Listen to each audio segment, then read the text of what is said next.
اعوذ باللہ من الشیطان الرجیم بسم اللہ الرحمن الرحیم۔ اللہ تبارک و تعالیٰ کے نام سے شروع جو بڑا مہربان اور نہایت رحم کرنے والا ہے۔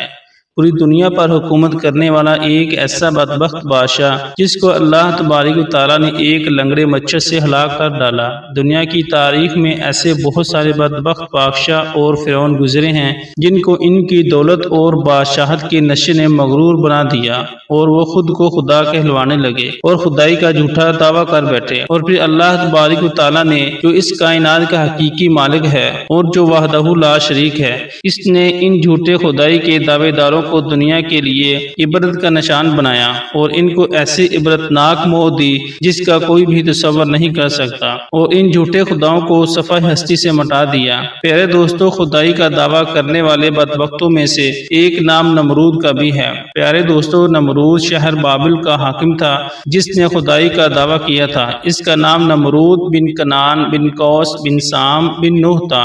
دنیا میں صرف 4 ایسے بادشاہ گزرے ہیں جنہوں نے پوری دنیا پر حکمرانی کی ہے، جن میں سے 2 بادشاہ ایسے ہیں جو مسلمان تھے، جن میں سے ایک کا نام حضرت سلیمان علیہ السلام اور دوسرے کا نام حضرت ذوالقرنین علیہ السلام ہے، اور 2 کافر جو حکمران ایسے تھے جنہوں نے روئے زمین پر حکمرانی کی۔ ان میں سے ایک نام نمرود کا اور دوسرے کا نام بخت نصر تھا۔ پیارے دوستو، روایت میں آتا ہے کہ نمرود نے پوری دنیا پر 400 سال حکومت کی۔ یہ بڑا جابر اور ظالم بادشاہ تھا اور اس کے دور کے اندر بت پرستی عام تھی۔ لوگ اللہ تبارک و تعالیٰ کی وحدانیت کو چھوڑ کر بتوں کی پوجا کیا کرتے تھے۔ اس نمرودی دور کے اندر شرک اس طرح پھیلا ہوا تھا کہ تمام نمرودیوں نے اپنے خداؤں کے طور پر بہت سارے بت بنائے ہوئے تھے جن کی یہ لوگ پوجا کیا کرتے تھے، اور ادھر نمرود نے بھی خدائی کا دعویٰ کیا ہوا تھا۔ یہ خود کو خدا کہلواتا اور لوگوں کو اپنی پوجا کرنے کا حکم دیتا۔ اس بدبخت قوم کی طرف اللہ تبارک و تعالیٰ نے اپنے پیارے پیغمبر حضرت ابراہیم علیہ السلام کو بھیجا۔ کفر و شرک اور بت پرستی کی اس دور کے اندر حضرت ابراہیم علیہ السلام وہ واحد شخص تھے جو اللہ تبارک و تعالیٰ کی وحدانیت پر ایمان رکھتے تھے اور بتوں کی بجائے اللہ تبارک و تعالیٰ کو حقیقی خدا مانتے تھے۔ حضرت ابراہیم علیہ السلام نے جب نمرودی قوم کو بتوں کی پوجا کرتے ہوئے دیکھا تو حضرت ابراہیم علیہ السلام نے نمرودیوں کو اللہ تبارک و تعالیٰ کی وحدانیت کی طرف بلایا اور ایک خدا کی عبادت کرنے کا حکم دیا، لیکن نمرودی قوم ایسی بدبخت قوم تھی کہ اپنے کفر و شرک سے باز نہ آئی اور اسی طرح بتوں کی پوجا کرتی رہی۔ ایک دن حضرت ابراہیم علیہ السلام ان کے جھوٹے خداؤں کو جھوٹا ثابت کرنے کے لیے اس مقام پر گئے جہاں ان کے تمام بت پڑے ہوئے تھے، تو حضرت ابراہیم علیہ السلام نے ان کے تمام بتوں کو چپکے سے توڑ دیا اور اس کا الزام ان کے بڑے بت پر لگا دیا۔ نمرودی جب اپنی عبادت خانے میں واپس آئے تو انہوں نے اپنے تمام خداؤں کو ٹوٹا ہوا دیکھا۔ نمرودی چونکہ جانتے تھے کہ حضرت ابراہیم علیہ السلام ہی وہ واحد شخص ہیں جو بتوں کے خلاف باتیں کرتے ہیں اور بتوں کی بجائے خدا کی عبادت کرنے کا حکم دیتے ہیں، لہٰذا وہ سمجھ گئے کہ یہ کام حضرت ابراہیم علیہ السلام کا ہے۔ تو نمرود نے حضرت ابراہیم علیہ السلام سے بدلہ لینے کے لیے حضرت ابراہیم علیہ السلام کو قتل کرنے کا منصوبہ بنایا۔ چنانچہ تمام نمرودی نمرود کے پاس حاضر ہوئے اور حضرت ابراہیم علیہ السلام کو سزا دینے کے لیے کہا۔ چنانچہ تمام نمرودیوں کی یہ بات سن کر نمرود نے یہ حکم جاری کیا کہ ایک مقام پر آگ جلائی جائے اور اس کے اندر حضرت ابراہیم علیہ السلام کو ڈال دیا جائے۔ لہٰذا نمرود کے حکم کے مطابق ایسا ہی کیا گیا۔ کئی دنوں تک بہت ساری لکڑیوں کو اکٹھا کیا گیا اور اس میں آگ جلائی گئی اور پھر حضرت ابراہیم علیہ السلام کو اس آگ کے اندر ڈال دیا گیا، لیکن اللہ تبارک و تعالیٰ نے اس آگ کو حکم دیا تو وہ آگ حضرت ابراہیم علیہ السلام پر ٹھنڈی اور سلامتی والی ہو گئی۔ حضرت ابراہیم علیہ السلام فرماتے ہیں کہ میں جتنے دن آگ میں رہا اس وقت تک میں اللہ تبارک و تعالیٰ کی خاص رحمتوں میں تھا اور اس جیسا سکون مجھے پہلے کبھی حاصل نہ ہوا۔ چنانچہ جب حضرت ابراہیم علیہ السلام اس آگ سے باہر تشریف لائے تو اللہ تبارک و تعالیٰ کے حکم کے مطابق حضرت ابراہیم علیہ السلام نمرودیوں کو ایک بار پھر حق کی دعوت دینے لگے اور اللہ تبارک و تعالیٰ کی وحدانیت کی طرف بلانے لگے۔ حضرت ابراہیم علیہ السلام نے نمرود کو بارہا سمجھایا اور اپنے اپنے کفر و شرک سے باز آنے کا کہا اور اللہ تبارک و تعالیٰ کی وحدانیت پر ایمان لانے کا حکم دیا، لیکن نمرود نے اللہ تبارک و تعالیٰ کی وحدانیت کا انکار کر دیا اور حضرت ابراہیم علیہ السلام سے مناظرہ کرنے لگا اور حضرت ابراہیم علیہ السلام کے سامنے خدائی کا دعویٰ کر دیا۔ نمرود نے حضرت ابراہیم علیہ السلام سے سوال کیا کہ تیرا رب کون ہے؟ تو حضرت ابراہیم علیہ السلام نے ارشاد فرمایا، میرا رب وہ ہے جو زندگی اور موت دیتا ہے۔ اس پر نمرود تکبر سے مسکرایا اور کہنے لگا کہ یہ تو میں بھی کر سکتا ہوں۔ چنانچہ نمرود نے 2 قیدیوں کو بلایا جن کو سزائے موت ہو چکی تھی۔ ان میں سے ایک قیدی کو نمرود نے آزاد کر دیا اور ایک کو پھانسی لگا دیا، اور اس طرح نمرود حضرت ابراہیم علیہ السلام سے کہنے لگا، دیکھو ایک کو میں نے زندگی دی اور ایک کو میں نے موت دے دی۔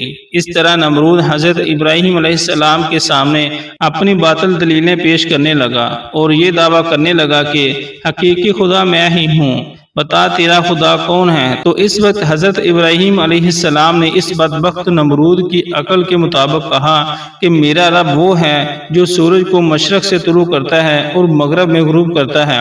اگر تو سچا خدا ہے تو سورج کو مغرب سے طلوع کر کے دکھا۔ چنانچہ حضرت ابراہیم علیہ السلام کی یہ بات سن کر نمرود کا رنگ اڑ گیا اور وہ لاجواب ہو گیا، اور اس طرح نمرود پوری قوم کے آگے ذلیل اور رسوا ہو گیا۔ اس کے بعد بھی حضرت ابراہیم علیہ السلام نے نمرود کو کئی بار اللہ تبارک و تعالیٰ کی وحدانیت کی طرف بلایا، لیکن نمرود اپنی سرکشی سے باز نہ آیا اور اسی طرح اپنے کفر و شرک پر ڈٹا رہا۔ چنانچہ حضرت ابراہیم علیہ السلام کی بار بار دعوت حق دینے سے نمرود تنگ آ گیا، اور بالآخر تنگ آ کر نمرود حضرت ابراہیم علیہ السلام سے کہنے لگا، اگر تیرا خدا سچا ہے تو اس کو بول کے اپنی فوج بھیجے۔ چنانچہ جیسے ہی نمرود بدبخت نے یہ بکواس کی تو حضرت جبرائیل علیہ السلام فوراً حضرت ابراہیم علیہ السلام کی بارگاہ میں پیش ہوئے اور حضرت ابراہیم علیہ السلام سے کہنے لگے کہ اللہ تبارک و تعالیٰ کا لشکر جنگ کے لیے تیار ہے۔ تو حضرت جبرائیل علیہ السلام کا یہ پیغام سن کر حضرت ابراہیم علیہ السلام نے نمرود سے کہا کہ اللہ تبارک و تعالیٰ کا لشکر جنگ کے لیے تیار ہے۔ حضرت ابراہیم علیہ السلام کی یہ بات سن کر نمرود کہنے لگا کہ مجھے 3 دن کی مہلت دی جائے۔ چنانچہ نمرود کو 3 دن کی مہلت دے دی گئی۔ اس دوران نمرود نے تمام مشرق و مغرب کے بڑے بڑے جنگجوؤں کو اکٹھا کیا اور بہت سارے ہتھیاروں کو جنگ کے لیے تیار کیا۔ اس طرح نمرود نے جب جنگ کی مکمل تیاری کر لی اور اپنی تمام فوج کو اکٹھا کر لیا تو نمرود نے حضرت ابراہیم علیہ السلام کو للکار کر کہا کہ ہماری فوج جنگ کے لیے تیار ہے، تم اپنے رب کی فوج کو بلاؤ۔ چنانچہ اس وقت حضرت ابراہیم علیہ السلام نے اللہ تبارک و تعالیٰ کی بارگاہ میں دعا کی تو اس وقت اللہ تبارک و تعالیٰ نے مچھروں کی ایک فوج کو بھیجا۔ ان مچھروں کی تعداد اتنی زیادہ تھی کہ ان مچھروں کے اندر سورج بھی نظر نہ آتا تھا۔ اللہ تبارک و تعالیٰ نے ان مچھروں کی فوج کو نمرودی فوج کے اوپر مسلط کر دیا تو یہ مچھر دیکھتے ہی دیکھتے نمرودی فوج کا گوشت کھا گئے اور ان کا خون پی گئے۔ تمام نمرودی فوج کی ہڈیاں ہی ہڈیاں باقی رہ گئیں۔ چنانچہ اس دردناک منظر کو دیکھ کر نمرود اپنے محل کی طرف دوڑا اور اپنی بیوی کے کمرے میں چھپ گیا۔ اسی دوران ایک لنگڑا مچھر نمرود کے محل میں داخل ہوا تو نمرود نے اپنی بیوی سے کہا کہ اس مخلوق نے تمام فوج کو ہلاک کر دیا ہے۔ چنانچہ اسی گفتگو کے دوران وہ لنگڑا مچھر اللہ تبارک و تعالیٰ کے حکم سے نمرود کی ناک میں داخل ہو گیا اور نمرود کے دماغ کو چاٹنے لگا۔ جب وہ مچھر نمرود کے دماغ کو چاٹتا تو اس سے نمرود کو اتنی تکلیف ہوتی کہ نمرود اپنے سر کو دیواروں پر مارتا۔ جس طرح اللہ تبارک و تعالیٰ کے حکم سے وہ لنگڑا مچھر نمرود کے دماغ میں کئی دنوں تک رہا، نمرود نے اپنے محل میں یہ حکم جاری کر دیا کہ جو بھی محل میں داخل ہو وہ نمرود کے سر پر جوتے مارے۔ جوتے مارنے کے بعد نمرود کو تھوڑی دیر کے لیے آرام محسوس ہوتا، لیکن کچھ دیر کے بعد ویسے ہی تکلیف محسوس ہونا شروع ہو جاتی۔ اس طرح اللہ تبارک و تعالیٰ نے ایک حقیر اور لنگڑے مچھر سے نمرود کو یہ سزا دی۔ یہ تکلیف کی وجہ سے اپنے سر کو سلاخوں کے ساتھ پیٹتا رہتا، یہاں تک کہ اللہ تبارک و تعالیٰ نے نمرود کو عبرتناک موت دی، اور وہ نمرود جو خدائی کا دعوے دار تھا وہ نمرود اپنے سر کو دیواروں پر مارتے مارتے ہلاک ہو گیا۔ اس قدر دردناک موت دے کر اللہ تبارک و تعالیٰ نے نمرود کو رہتی دنیا کے لیے عبرت کا نشان بنایا۔ اس بات کے اندر کوئی شک نہیں کہ اللہ تبارک و تعالیٰ کی ذات ہی وحدہ لا شریک ہے، اس کے علاوہ کوئی عبادت کے لائق نہیں۔ پیارے دوستو، جب بھی کوئی اللہ تبارک و تعالیٰ کی ذات کو للکارتا ہے تو اللہ تبارک و تعالیٰ کسی حقیر مخلوق کے ذریعے اس کو عبرت کا نشان بناتا ہے اور اس کو ہلاک کر دیتا ہے۔ اللہ تبارک و تعالیٰ سے دعا ہے کہ اللہ تبارک و تعالیٰ اپنی بارگاہ میں عاجزی اور انکساری کے ساتھ رہنے کی توفیق عطا فرمائے، حضرت محمد مصطفیٰ صلی اللہ علیہ وسلم کی محبت کے اندر جینا اور مرنا نصیب فرمائے، آمین۔